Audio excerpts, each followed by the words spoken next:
Sesuatu yang luar biasa sedang terjadi di Australia. Negeri yang selama beberapa dekade membanggakan diri sebagai rumah besar multikulturalisme. Negeri yang para elit politiknya kerap berkata bahwa setiap kekhawatiran terhadap imigrasi massal Islam adalah bentuk rasisme. Negeri yang aparatnya selama bertahun-tahun tampak diam ketika para pengkhotbah radikal menyerukan runtuhnya peradaban barat dari mimbar-mimbar. Ya, negeri yang sama itu kini berubah arah. Baru saja, Australia memberlakukan penindakan anti-Islam paling luas dalam sejarahnya. Sebuah organisasi Islam radikal besar dilarang secara langsung. Petugas kepolisian dikerahkan, membubarkan kelompok umat Muslim yang berdoa di ruang publik. Sementara itu, kalangan kiri politik tampak limbung, seolah kehilangan pijakan. Namun, di balik semua ini, ada sesuatu yang lebih besar sedang bergerak. Sesuatu yang tak kasat mata, tetapi terasa kuat. Australia kini seakan dipaksa memilih antara menghadapi Islamisme atau mempertahankan peradabannya sendiri. Dan pilihan itu tampaknya tak lagi menyediakan jalan untuk kembali. Semua bermula pada malam 14 Desember 2025. Di pantai Bondi, Sydney, sebuah festival Hanukkah berlangsung hangat. Keluarga berkumpul, anak-anak tertawa, cahaya lampu berkilauan, musik mengalun, dan suasana penuh perayaan. Lalu seketika segalanya berubah. Dua pria bersenjata, seorang ayah dan anak yang terinspirasi oleh ISIS muncul dan melepaskan tembakan. Dan ketika asap perlahan mereda, 15 nyawa telah hilang. Bagi pemerintah Australia, itulah titik di mana mereka tak bisa lagi berpaling, tak bisa lagi menunda, apalagi menutup mata. Dalam hitungan minggu, Parlemen Australia mengesahkan apa yang mereka sebut sebagai Undang-Undang Pemberantasan Antisemitisme, Kebencian, dan Ekstremisme tahun 2026. Sebuah langkah tegas yang secara khusus menindak para pengkhotbah radikal, mereka yang selama ini dengan lantang menyerukan jihad dari mimbar-mimbar masjid, tanpa pernah benar-benar tersentuh konsekuensi hukum. Kini, era tanpa konsekuensi itu resmi berakhir. Undang-undang tersebut juga menargetkan para pemimpin agama yang menggunakan mimbar sebagai panggung untuk menyalakan api kekerasan. Pesannya jelas, siapapun yang memanfaatkan otoritas keagamaan untuk menghasut kebencian akan berhadapan dengan hukuman penjara. Lebih jauh lagi, aturan ini memberi wewenang baru kepada Menteri Dalam Negeri untuk membatalkan atau menolak visa bagi para pengkhotbah kebencian dari luar negeri. Dengan demikian, hari-hari masuknya imam-imam ekstremis dari Timur Tengah ke Australia pun dinyatakan usai. Dan yang keempat, sekaligus yang paling menentukan adalah lahirnya rezim daftar baru, sebuah mekanisme untuk melarang organisasi yang mempromosikan ekstremisme, bahkan ketika mereka belum sepenuhnya memenuhi ambang batas sebagai kelompok teroris. Inilah perubahan besar dalam arah kebijakan Australia. Sebab selama bertahun-tahun, baik di Australia maupun di banyak negara barat lainnya, kelompok-kelompok Islam radikal kerap beroperasi di wilayah abu-abu, tidak sepenuhnya ilegal, namun jelas menyebarkan benih-benih yang berbahaya. Secara teknis, mereka memang tidak meledakkan apapun. Mereka tidak melakukan aksi yang cukup untuk langsung dicap sebagai teroris. Namun, di balik itu, mereka secara terbuka menyerukan runtuhnya demokrasi dan peradaban barat, merekrut generasi jihadis berikutnya, perlahan meracuni masyarakat dari dalam. Mereka menanamkan gagasan bahwa peradaban barat adalah kejahatan tertinggi, dan bahwa kesetiaan kepada Tuhan menuntut seseorang untuk melakukan apapun demi menghancurkannya. Kini, celah hukum itu telah resmi ditutup oleh Australia. Organisasi pertama yang tersentuh larangan di bawah undang-undang baru ini adalah kelompok Islam radikal Hizbut Tahrir. Jika Anda belum mengenalnya, ini adalah gerakan global yang memiliki satu tujuan utama, mendirikan kekhalifahan Islam di seluruh dunia. Mereka secara terbuka menolak nilai-nilai Barat. Mereka menolak demokrasi. Mereka menolak konstitusi Australia. Bahkan mereka menolak konsep negara bangsa itu sendiri. Selama beberapa dekade, mereka beroperasi secara terbuka di Australia, tanpa benar-benar tersentuh hukum. Namun sekarang semuanya berubah. Perekrutan anggota, pendanaan, atau bahkan sekedar memberikan dukungan terhadap jaringan Hizbut Tahrir dapat berujung hukuman hingga 15 tahun penjara. Bukan sekedar denda, bukan pula peringatan, melainkan 15 tahun di balik jeruji besi. Ini adalah pertama kalinya Australia melarang sebuah organisasi semata-mata atas dasar ekstremisme tanpa harus menunggu penetapan resmi sebagai kelompok teroris.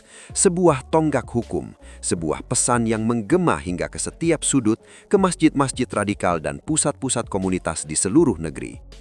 Masa bebas itu telah berakhir.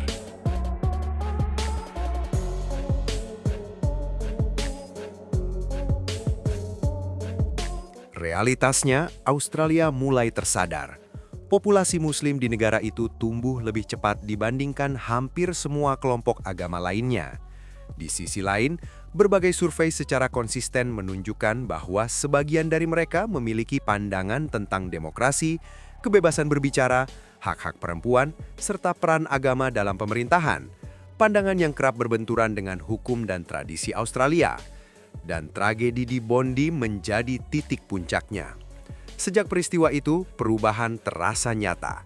Sejumlah aktivis didakwa karena meneriakan slogan "Dari sungai ke laut" setelah ungkapan tersebut dilarang di Queensland. Di Melbourne, sebuah pasar malam yang terletak di kawasan dengan mayoritas penduduk Muslim bahkan ditetapkan sebagai zona penghentian dan penggeledahan. Di sana, polisi diberikan wewenang khusus untuk menghentikan siapapun dan melakukan pemeriksaan, tanpa harus memenuhi syarat hukum yang biasanya diperlukan, yaitu adanya kecurigaan yang beralasan bahwa seseorang telah atau akan melakukan kejahatan. Sebuah langkah yang menandai perubahan arah, dari pembiaran menuju pengawasan yang jauh lebih ketat. Terdapat banyak laporan yang menyebutkan bahwa kebijakan zona penghentian dan penggeledahan ini kerap secara berlebihan menargetkan komunitas Muslim di berbagai wilayah Australia. Namun, terlepas dari gelombang protes dari kalangan sayap kiri, sebagian besar masyarakat justru memberikan dukungan penuh. Dan Australia tidak berdiri sendiri. Apa yang terjadi di sana perlahan tampak sebagai bagian dari arus yang lebih besar, sebuah gelombang yang menyapu dunia barat. Bagi sebagian orang, ini adalah kebangkitan peradaban, sebuah reaksi terhadap apa yang mereka anggap sebagai nilai-nilai yang tidak lagi sejalan, bahkan dipersepsikan sebagai ancaman dari dalam.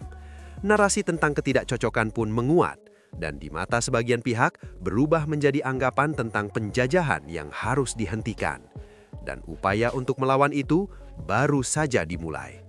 Sesuatu yang besar, bahkan dahsyat, sedang bergerak di seluruh dunia barat.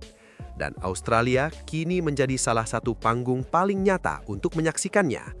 Dari jalanan Sydney hingga ruang sidang di Brussels, dari tempat pemungutan suara di Jerman hingga aula Kongres di Amerika Serikat, sebuah kekuatan politik muncul dengan kecepatan dan keteraturan yang membuat banyak pihak tak siap menghadapinya. Kekuatan itu kerap disebut sebagai populisme peradaban. Sebuah keyakinan pun menguat bahwa negara-negara barat memiliki hak, bahkan kewajiban untuk menjaga identitas budaya mereka, melindungi batas-batas wilayahnya, serta mempertahankan warisan peradaban dari kekuatan yang dianggap menggerogoti dari dalam. Kini polanya terasa semakin jelas, kemanapun arah pandangan diarahkan. Partai-partai kiri tengah arus utama yang selama puluhan tahun mengusung gagasan perbatasan terbuka, imigrasi massal dan progresivisme multikultural, perlahan kehilangan pijakan politiknya. Sebaliknya, partai-partai kanan populis yang dulu dicap sebagai kelompok pinggiran, ekstrim bahkan terlalu jauh ke kanan, kini melesat masuk ke arus utama dengan kecepatan yang mencengangkan. Di Jerman, Alternative for Germany mencatat lonjakan dukungan yang memecahkan rekor, bahkan disebut-sebut sebagai kekuatan politik terdepan. Di Prancis, Marine Le Pen melalui partainya National Rally menjelma menjadi kekuatan dominan yang sulit diabaikan. Di Inggris, Nigel Farage dengan Reform UK mengguncangkan sistem dua partai yang telah lama mapan. Di Amerika Serikat, Donald Trump meraih kemenangan 2 kali dengan mengusung platform pertahanan peradaban. Dan kini, giliran Australia, sebuah perkembangan yang cukup mengejutkan. Setelah pemilihan federal tahun 2025 menghasilkan mayoritas kuat bagi partai buruh, tampaknya setidaknya untuk sesaat, gelombang populisme di Australia sempat meredup, seolah runtuh dalam kekalahan. Kini hanya dalam hitungan bulan, pemerintah yang sebelumnya dipandang sebagai simbol toleransi dan kesadaran sosial justru mengambil langkah-langkah paling keras terhadap aktivitas Islam dalam sejarah negara itu. Di saat yang sama, One Nation di bawah kepemimpinan Pauline Hanson, yang dahulu kerap dianggap sebagai sisa-sisa sayap kanan ekstrim, melonjak tajam hingga mencapai 27% dalam jajak pendapat nasional. Untuk pertama kalinya dalam 29 tahun sejarahnya, mereka melampaui koalisi liberal nasional arus utama. Para ilmuwan politik menyebutnya sebagai salah satu lonjakan tercepat yang pernah mereka saksikan. Dan jika apa yang terjadi di Eropa menjadi petunjuk, maka ini mungkin baru permulaan. Pengaruh One Nation terhadap respons legislatif Australia pasca peristiwa tersebut terasa nyata, langsung dan sulit untuk disangkal.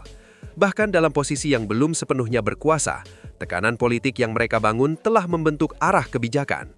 Ketika pemerintah Partai Buruh mempercepat pengesahan undang-undang untuk menutup organisasi radikal seperti Hizbut Tahrir, dorongan politik dari meningkatnya dukungan terhadap One Nation ditambah pidato-pidato tanpa henti di Senat oleh Pauline Hanson yang menyoroti bahaya kelompok tersebut, turut memaksa pihak oposisi untuk mengambil sikap yang lebih tegas. Hasilnya adalah sebuah kemenangan legislatif yang secara halus maupun terang-terangan membawa jejak pengaruh One Nation. Karena pada akhirnya, perubahan besar dalam politik tidak terjadi begitu saja. Apa yang dikenal sebagai jendela Overton tidak bergeser dengan sendirinya. Ia ditarik, perlahan namun pasti, oleh gerakan-gerakan seperti One Nation di Australia, Reform UK di Inggris, Alternative for Germany di Jerman, hingga figur seperti Donald Trump di Amerika Serikat. Mereka mendorong batas-batas diskursus, hingga apa yang dulu tak terucapkan, kini menjelma menjadi kebijakan, bahkan hukum. Itulah kisah tentang apa yang disebut sebagai populisme peradaban di Barat. Dan Australia, dengan segala reputasinya sebagai simbol keberhasilan multikulturalisme, kini baru saja menuliskan salah satu bab paling penting dalam perjalanan itu.